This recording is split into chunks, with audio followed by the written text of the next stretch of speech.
Так, ну я продолжу. Подходил человек, знакомый тоже. Так что я здесь стою, скажем так, в кустах.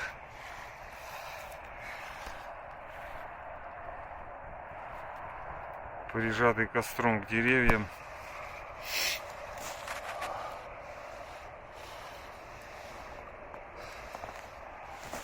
Ну, в общем, что я хотел рассказать, вот эту идею свою о том, что как вообще,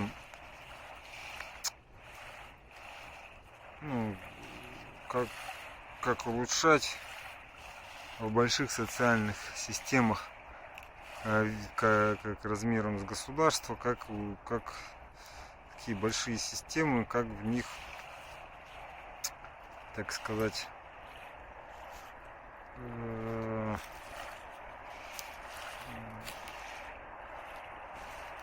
как их можно улучшать. Ну, имеется в виду именно управление, менеджмент, управление. То есть с точки зрения вот именно бюрократического аппарата. Проблема в том, что, скажем так, ну, то есть проистекает все из проблемы власти, скажем так. Потому что к власти, как это водится, всегда приходит тот, кто больше этой власти хочет. Тот, у кого есть определенная, скажем так, этическая база. Ну, то есть там, кто может вести какие-то проблема в том, что не только честные, а в абсолютном большинстве побеждают те, кто умеет вести именно нечестные какие-то, скажем так, действия создавать для того, чтобы власть эту, скажем, во-первых, все больше и больше забрать, во-вторых, удержать. То есть зачистка территории, то есть, например, то, что вот, например, случилось в случае Сталина, когда он зачищал, так сказать, вокруг и около от врагов, там, от конкурентов, врагов и так далее. То есть все это превратилось в массовые репрессии. В общем, это как раз вот этот случай, когда человек удерживал власть, скажем так, делал систему такую, чтобы, ну, то есть там, опять же, страх, который был в обществе и так далее, это тоже цементировало как-то вот эту вот власть.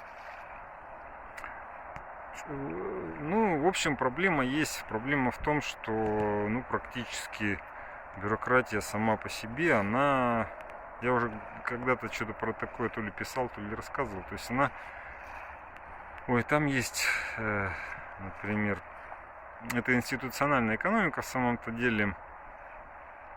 Теория общественного выбора — это про выборы, а здесь это было про бюрократию, как это называлось-то, про бюрократическую систему.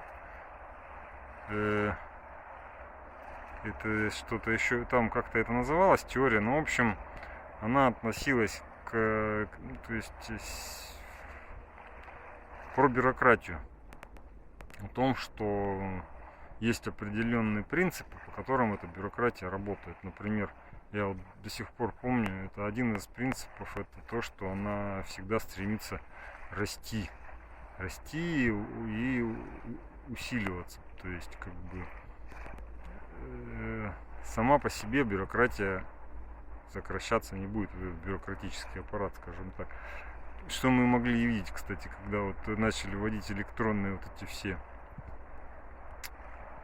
электронизацию, или как это назвать. То есть одна из причин была, что сократить бюрократию, а бюрократия вообще не сократилась, там стало даже еще хуже.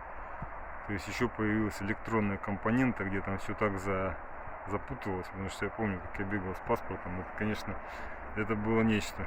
Сюда побежал, сюда, еще туда. И потом в МФЦ, конечно, все сделали, но это было как бы это отдельная песня. Сейчас, наверное, уже все лучше.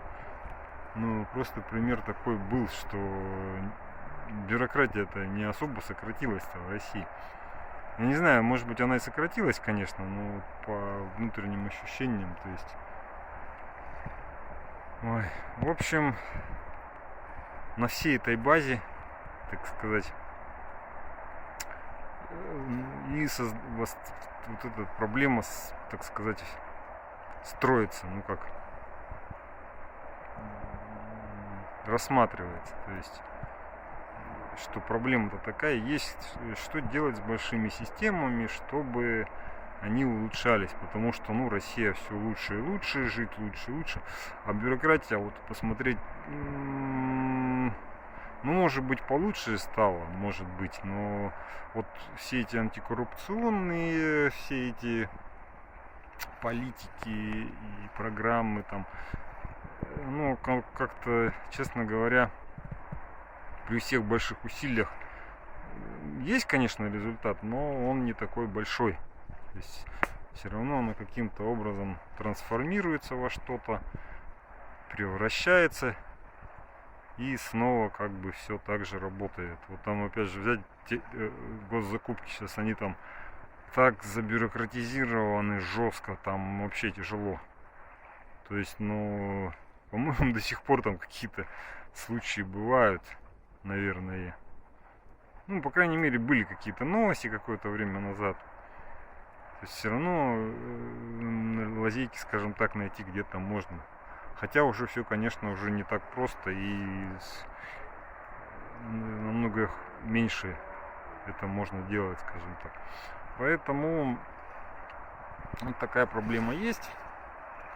И одна из моих идей такая, не одна из моих, а вот идея, про которую я сейчас говорю, она состоит в том, чтобы улучшить социальную систему большую, ну, скажем так, систему просто, бюрократический аппарат именно необходимо. Ну, то есть там, в принципе, это можно легко сделать, это изменить систему отбора. То есть сделать такую систему отбора, чтобы отбирались там люди и умные, и честные, и так далее. Проблема в том, что эту систему, как ее сделать, чтобы она работала, и чтобы там, соответственно, более высокие чины отбирали более хороших работников и с точки зрения как перспектив руководителей, которые их же могут и подсидеть.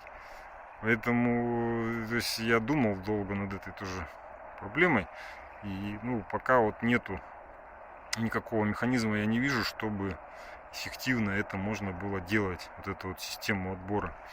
Ну, что все в итоге зависит от системы отбора, то есть те, кто эту систему цементирует, они эту систему отбора и поддерживают, и опять снова приходят те же самые люди такого же типа, которые там, да, вот там, скажем так, борются за власть, не самые честные,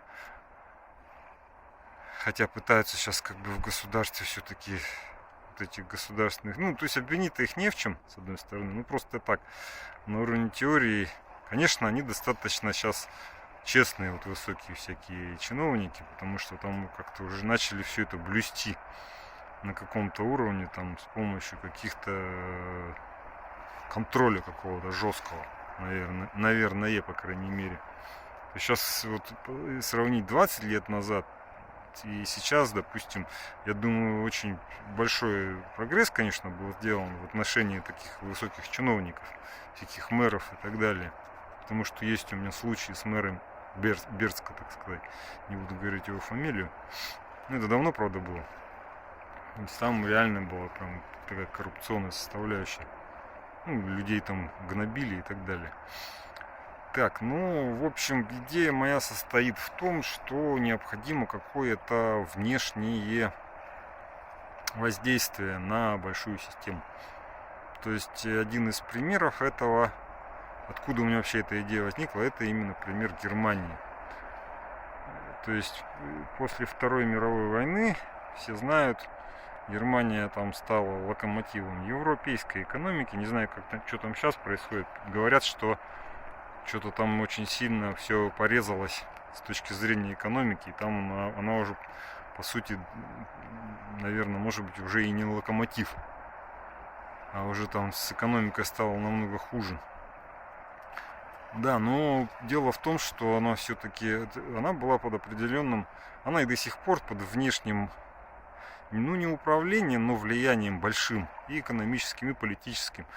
И вот это чувство вины, которое немцам создавали, и вот эта вот вся вежливость, которая именно у немцев была в немецком обществе. Я сам это не понаслышке много раз видел, много раз был в Германии, и вот просто размышлял вот раньше, как это так, почему там так хорошо, почему там все такие доброжелательные.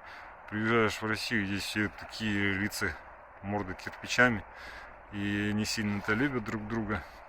Ну вот как раз вот эта вот идея, или теорию, назовем ее, она как раз и объясняла вот этот эффект тем, что вот эти вот элиты немецкие, они все-таки, там был другой очень огромный отрицательный эффект, который только сейчас стал понятен. Это контроль. То есть немецкая политика, она полностью контролируется до сих пор все-таки Америкой. Все эти агенты влияния, вся эта костяк немецкого руководства, она все-таки под Америкой лежит и делает то, что Германии вообще не выгодно. То есть, они это делают, потому что вот так, потому что контроль. То есть это такой очень сильный побочный эффект. Но основная эта идея в том, что именно внешнее управление, оно способно оказать на систему какие-то очень позитивные влияния. Взять пример России, например, тоже после 90-х годов был такой большой тренд на либерализм.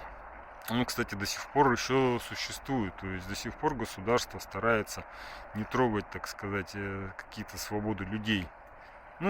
Опять же, не полностью, потому что там, смотря куда посмотреть, там всякие бизнесы посмотреть, там, по-моему, не так уж и свободно и хорошо, но до сих пор стараются как-то особо людей не трогать и так далее. То есть не жестить. Хотя вот уже последние годы, когда были последние волнения на Манежной, по-моему, на этом Манеж, как он там назывался, в Москве, рядом с Красной площадью. То есть там уже более жестко все разогнали, то есть уже как бы это, на какой-то адекватную какую-то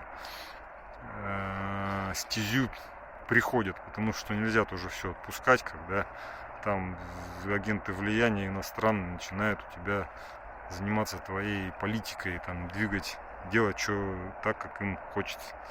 То есть необходим какой-то баланс. То есть к этому какому-то балансу все-таки пришли, по крайней мере. То есть, но дело-то в том, что очень большое влияние как раз вот это Америка, и Запад оказал именно на внутренние политические какие-то принципы, скажем так, которые до сих пор как бы все еще, скажем так, работают, есть. Так, ладно, я вам много наговорил. Там по-хорошему, может быть, маленькую книжечку можно из всего этого написать. И если там все нормально раскладывать и, как сказать-то, источники какие-то подгребать под это все, статистику. То есть, по крайней мере, книжечку я не пишу, но, по крайней мере, что-то проговариваю, оно будет, наверное, в интернете. Над всем спасибо. Костерчик. Там луна, кстати, видна через это. Вот если видно, вот эта луна. Она там большая, все еще встает. Сейчас побегу. И это... Всем, в общем, спасибо. Сейчас, наверное, немножко подтушу этот костер. Там большие эти угли. И до свидания.